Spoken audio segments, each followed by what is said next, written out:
Video talking about the Crawljammer series that I've been running over the past few days.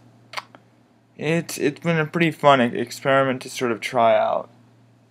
I'm a really huge fan of the DCC RPG, so I decided, hey, best thing to do is just run my players through just a little quick adventure, because I'm pretty bored. I didn't have much going on, and all my other games are sort of on hiatus because I've been very busy with things. So I decided, and my players are busy too. So we just decided, hey, why don't we just run some really quick sort of dungeon crawl adventures? So what we ended up doing was, rather than doing a traditional sort of dungeon crawl, I gave them the choice, okay, because I have the, Crawljammer supplements. I'm a big fan of sci-fi fantasy. So I specifically told them, okay, so I'm going to give you a choice. We can either play, classic medieval fantasy, or as classic weird as DCC can get, the sort of gonzo awkwardness that comes with these sort of old school games. So the classic 70s style fantasy, or we just go like balls to the wall, science fantasy kind of epic campaign, which is something I'm planning on doing in the future anyway. And it's a popular sort of topic among my friends. We like doing sci-fi and fantasy blended together. So we ended up deciding on sci-fi for some reason. It was sort of random, they couldn't decide, so we ended up just picking sci-fi over fantasy. So what ended up happening was I opened up my Crawljammer supplements, and I started building them a ship. And so effectively now, and they rolled up all their 0 level characters. So effectively, the way this campaign works out, we've run a few sessions so far, 2 or 3 sessions, and it's gone good so far. I'm leveling up their characters pretty slowly, except for certain few, which I'll get to in a minute.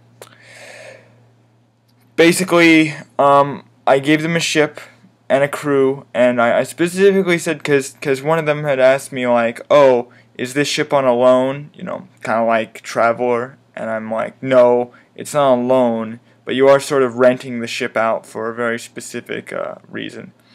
They were contracted by a mysterious benefactor, this small crew of people, the original 4 characters, and then they were asked to assemble a crew to go on a dangerous mission to transport a rebel leader across the galaxy, sort of, or rather across the star system, across the galaxy in general. Just move her through this dangerous space, sort of like start of a Star Wars kind of deal. Okay, you have to escort this important person or these important documents, or you have to rescue Princess XX, whatever, that kind of thing. But in this case, the character is also one of the players. So that's kind of interesting. So that's how I kind of tied everything together. Is like we have this person who is a very important character who they need to protect on the ship, who is also one of the players, and has a relatively good amount of power behind her. She's still not level 1, but she will be. At the moment, I think she got Scribe as her 0 level, so she's effectively like an apprentice wizard, which is good, especially on a Spelljammer ship, because if you didn't know, those ships are powered by magical energy. She's not actually piloting the ship yet because she doesn't have enough power to do that, but at some point they could probably pick up a helm and get her to safety. Right now I'm sort of running it, is that we're doing Spelljammer, but most of the ships have normal engines, except they're very slow engines by Spelljammer standards. So effectively they're piloting these huge ships with relatively slow space engines that don't go super fast and definitely don't have warp drives and things like that. So it's sort of fun, because the Spelljammer combat is a lot more like naval combat than 3D space combat, which is interesting and nice in a few ways. The space combat is sort of hard to run, but we are getting used to it slowly. We're starting to learn more and more of the rules and things like that. And we've had some interesting maneuvers being pulled off.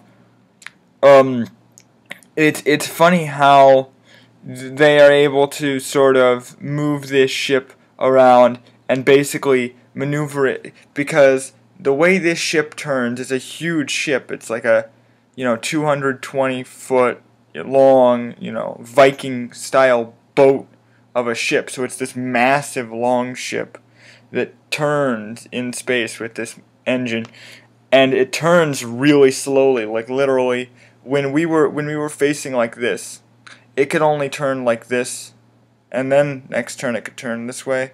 Next turn it could turn the other direction this way. It would turn like 45 degrees every turn. It wouldn't be able to turn like a full circle even in one turn.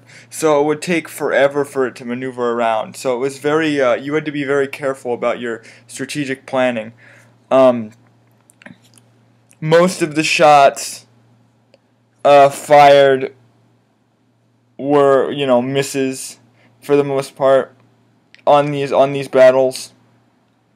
It was interesting how the players pointed out to me that in Spelljammer they were expecting to have like laser weapons, whereas in Spelljammer you have more of like medieval weapons on a medieval style or pirate styled spaceship, or just general because some of the Spelljammer ships are like animal based and things like that. But most of these ships, the way I'm doing it is like, for example, they were fighting these larger scout ships.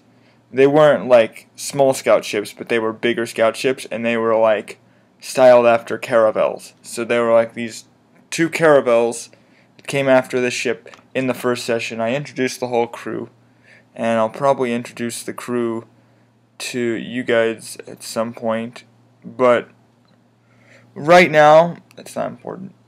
They got chased down by these 2 caravels. The captain managed to convince one of the ships to actually halt, and he promised him, okay, listen, if you help me out here, I'll hand the prisoner over to you. And they sort of agreed. Well, prisoner in terms of we'll hand our VIP over to you as a prisoner, and So that captain agrees. The other captain decides to blow him out of the water on the other ship. Then meanwhile, I had another player join after the first session. So what I had said was, oh, your characters are held captive on that enemy ship that's now being attacked by the other player's ship. So they staged a breakout, got a bunch of high-tech weapons, and literally blew up the ship by starting a fire. And if you start a fire in Spelljammer in space, there is a phlogiston space which is flammable in this universe. So if you start any kind of fire, it will cause massive the air will literally combust and explode. So they managed to blow up that ship. They jumped onto the player's ship in an extremely awesome fashion. Really high space adventure kind of stuff going on right here. So these 3 new crew members joined the ship, and now the ship has a full crew. They basically had to dogfight their way through this ship, and they weren't getting too many good hits in, but the other ship wasn't getting too many good hits in on them. So we moved on. The next session, so the third session, because the second session was with the 3 other characters who just joined the crew, bringing the total, I think, to now 16 characters who are now actually actively part of the crew, which is actually more than the ship can fit, because I think they can only fit 15 people, so it's going to be interesting to figure that out. The third session was basically a second dogfight that I ran the other night, and it was a lot more interesting this time around, especially since the captain made the massive blunder of assuming the enemy was going to come in from one direction, so he moved all of his cannons to the back of the ship, in order to fire at the enemy that he assumed was like coming up behind the ship. But then once the ship comes into view out of the fog of war, they realized that the ship was on their side the entire time and was now coming up and firing on them from the side. And I mean, most of their shots missed. And I mean, it's mostly because I'm not calculating a lot of the bonuses correctly, and I'm not 100% sure how the ship-to-ship combat bonuses work when it comes to certain weapons. The principle is, though, that, and I feel like some of them might have been too high anyways. So basically, they had to figure out a way to maneuver their ship where they could get behind the enemy ship and then fire on them. So what had happened was, not only was the player's ship getting tons of crits and using what shots they could make to great effect by swiveling around and turning the ship so that their cannons would face and then firing, the other ship had critical misses, so their weapons were malfunctioning and breaking down, and they couldn't fire on them to stop their advance, because the problem was the ships were closing together, and normally you don't want to do that because you're going to get fired on while you're approaching. But if the weapons are down, then you can make your approach circle around the ship, and that's basically what happened. They made their approach. They almost, went right in with the ship, but the captain's pretty good at dodging horrible maneuvers or risky maneuvers. That's kind of become his trademark now. He'll pretend to ram a ship and then skid by it or skid underneath it as a Hail Mary maneuver. He'll just oh, I don't have any other option, so I'm just going to move as fast as I can toward the ship and barely avoid crashing into it. So what he does, is he skids past the ship just barely, and then since his cannons are all behind him, unloads into the back of the ship that he just went past, which was a pretty awesome move for a really slow moving ship. Because again, these aren't like dog fights in a normal sense where they're moving very quickly. These ships are moving fairly slowly for space age standards. So it's kind of interesting to see this slowly just happen, and boom, boom, boom, the cannons just sort of rip into their ship and start tearing them apart. And they start taking, I think in general, even though I scaled the HP very high for these ships because I felt like that was more realistic. So they aren't, even though they're doing all these massive crits, they're only reducing by the end of the session. I think they only really ended up reducing the ship to 40% capacity or something like that. And a lot of the players are kind of surprised by that. They're like, we basically blasted this ship to bits, and it's still not even completely destroyed. And yeah, these ships are pretty tough. I mean, they're built to withstand space, and they're also, these are actually warships. Whereas the player's ship isn't technically a warship, it's more of a transport ship in reality. Just has cannons on it. 4 cannons to be exact. Which were added in, So, and they're not built into the ship either. They're actually on this, they're just wheeled around. Because that is a little bit different, isn't it? If you have ships, you have cannons that are mobile versus cannons that are actually built into the sides of the ship, and they're on the deck as well, so it's sort of different. Anyway, the point is, they basically annihilated this enemy ship by peppering it with very powerful, controlled shots and large bursts of cannon fire. And the ship eventually was weakened to the point where they had to basically give up. And the crew just kind of dealt with the stragglers, the remaining enemy crew members that tried to jump ship and leave. And then they landed on a nearby alien planet. And that's where we ended the session for that night. I want to do more videos on this campaign, but it's sort of complicated. I just kind of wanted to go over the ship combat mostly, because to me I find the whole concept of this sort of ship combat very interesting, where you have these large ships that are... I'm very interested in this sort of Star Trek-esque, like, long, drawn-out submarine-style battles, and the crew all having to man their stations and prepare for battle, and then, oh, well, you in the engine room, now you have to deal with this, while the other people in the game have to deal with this. I haven't figured 100% how to run it absolutely efficiently yet, but we're working the bugs out, and we're getting to know the system better and better each time. For example, last time it was mostly about us learning the basics of, the system. Like, okay, you roll a d20 to do this, you get these modifiers to these things, okay, this is what modifiers you're using, this is the basic skeleton of your ship, blah blah. This session we went more into, okay, this is exactly how the cannons are going to work, this is how you would move them, this is how you turn, because we had just established the turning mechanics that I talked about last session, like we clarified how those work.